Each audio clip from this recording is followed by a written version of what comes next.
Une dialectique interactive, on a deux éléments.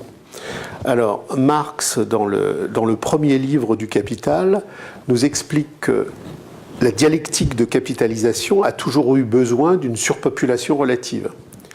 Et la surpopulation relative du capital, pour casser les coûts du travail, ce n'est pas un complot calculé, c'est une immanence aliénatoire qui circule. Le fait que la femme, par la grossesse, par la situation de mise en perspective de devoir assumer l'avenir premier des enfants dans la biologie première de la naissance qui fait qu'elle les suit tactilement dès les premiers moments, a fait que le capital a compris dans son immanence aliénatoire que le coût du travail, de la mise en mouvement du travail féminin, serait nécessairement inférieur à la mise en mouvement du travail masculin. Marx dit à un moment donné dans le livre 1 du Capital, la mise au travail des femmes et la mise au travail des enfants, c'est la compréhension radicale qu'il faut briser la lutte de classe ouvrière masculine.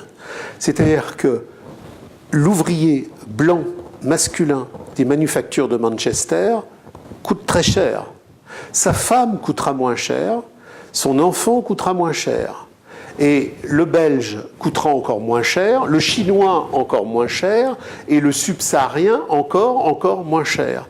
Il y a donc une dialectique des hiérarchies aliénatoires par lequel le capital vampirise le travail exploité, qui fait qu'aujourd'hui, en 2010, une famille ouvrière a nécessairement un homme et une femme qui travaillent, alors qu'au XXe siècle, la femme pouvait rester au foyer et s'occuper des enfants, et le salaire de l'ouvrier mâle suffisait.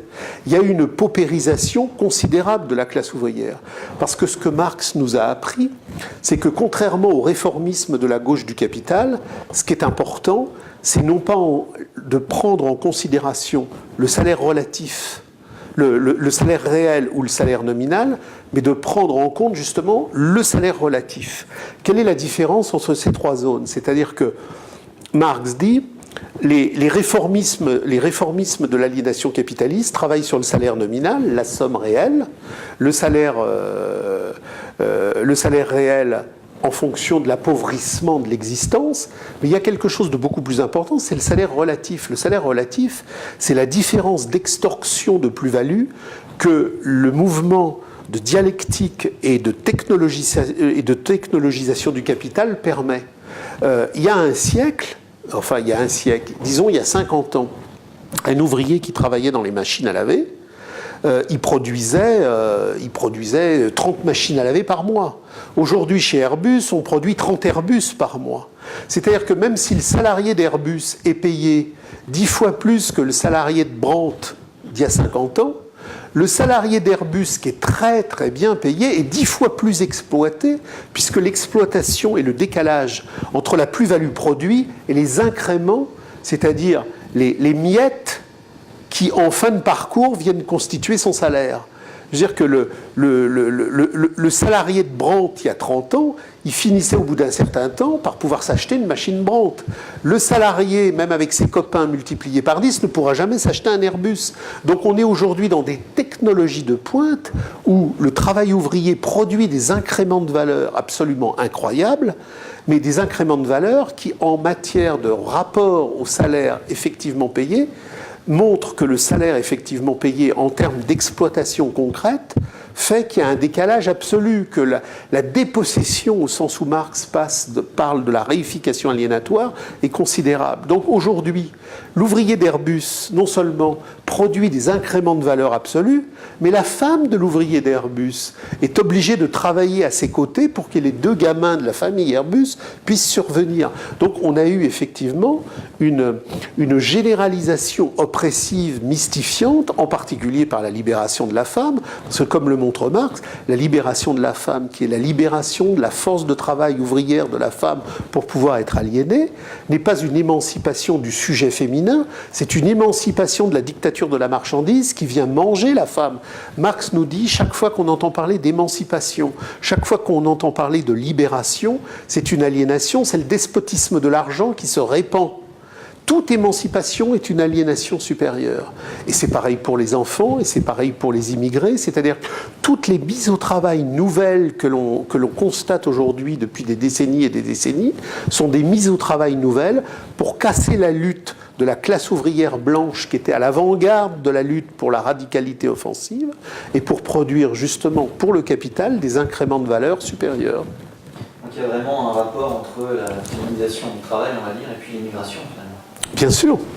Alors il y a un rapport entre la féminisation du travail et l'immigration parce que c'est précisément au moment où le capital décide, entre guillemets, d'asphyxier la reproduction naturelle de la biologie, des luttes de classe ouvrières européennes, par la généralisation de la pilule, par la généralisation de l'avortement, que simultanément, on supplée à cette absence de naissance radicale, ouvrière, communarde, européen potentiel, une immigration qui vient du Sud et qui va substituer à une démographie qui pourrait devenir une démographie de lutte de classe, une démographie qui va être une démographie de conformisme absolu. Parce que ce que Marx nous montre, c'est qu'il y a des continents de radicalité subversive et des continents de soumission systémique. Marx a fait tout un travail sur le despotisme oriental, sur la spécificité de la société africaine, sur la spécificité de la société asiatique. Il montre que dans les sociétés africaines, dans les sociétés asiatiques, il y a des chamboulements, il y a des contestations sociales, mais qui ne débouchent jamais sur la remise en cause de l'État ou de l'argent en tant que tel. Il s'agit simplement de changer les possesseurs de la maîtrise. Alors qu'en Europe, dans la longue prolongation cosmique des luttes pagado-christiques, des jacqueries paysannes à la Commune de Paris jusqu'à mai 68, on a une insurrection critique qui de temps en temps déborde de l'extrême gauche et de l'ultra-gauche du capital, qui encercle les luttes pour les paralyser dans la maintenance du système, et qu'on a une vision, la vision radicale, abolition du salariat, abolition de l'État, retour à la communauté. Elle a été positionnée par des textes critiques 1844-1871 qui faisaient expression des luttes de classe radicales pratiques parce qu'il y avait dans ce continent européen quelque chose de spécifique qu'il faut faire disparaître. Et alors, je rebondis sur la ligne linéagère, le père, le père, le chasseur, le lanceur, celui qui n'est pas au panier mais qui est à la chasse, les articulations symboliques, c'est-à-dire que, bien évidemment, il y a Louise Michel, mais à côté de Louise Michel, sujet féminin radical, il y a le français, Vallès, c'est-à-dire que la spécificité, dans le cadre de cette aliénation sociale universelle qui se renverse, c'est que la masculinité traditionnelle est le sujet offensif du sortir de soi, nous dit Hegel. Et ce sujet offensif du sortir de soi doit disparaître.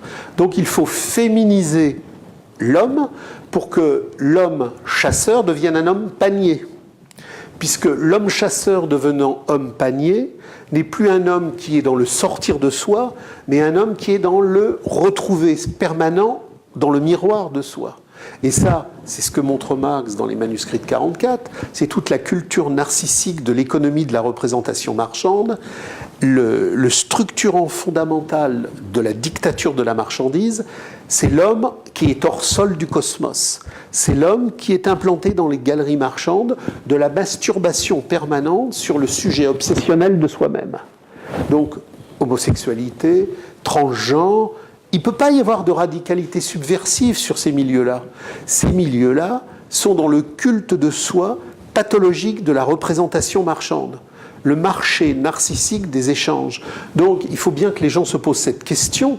Si le système capitalisme despotique, de l'impérialisme totalitaire de la marchandise a fait de l'homosexualité, du transgenre, du lesbianisme, de tous ces colliers infinis de misérabilité déambulante, des substrats qui sont survalorisés. Ce n'est pas par hasard. Le capital ne valorise que ce qui le reproduit, que ce qui le renforce, et que ce qui finalement reproduit son armature intérieure. Donc, je veux dire, le capital ne veut plus que nous soyons des chasseurs, qui lancions la lance du pensée critique, de la radicalité qui sort d'elle-même. Il veut que nous soyons tous des hommes de la galerie marchande du panier renfermé sur nous-mêmes. Il ne faut pas que, entre guillemets, comme le disait Louise Michel, les femmes aillent reprendre en charge la critique masculine qui ouvre les chemins du sortir. Il faut au contraire que les hommes aillent déambuler dans la galerie marchande d'une féminisation outrancière qui va effectivement faire du nombril narcissique, de l'appât marchand à la représentation, le substrat de tous nos désirs et de toutes nos oniries. Et là, on sera tellement servilisé que le capital n'aura plus d'adversaire.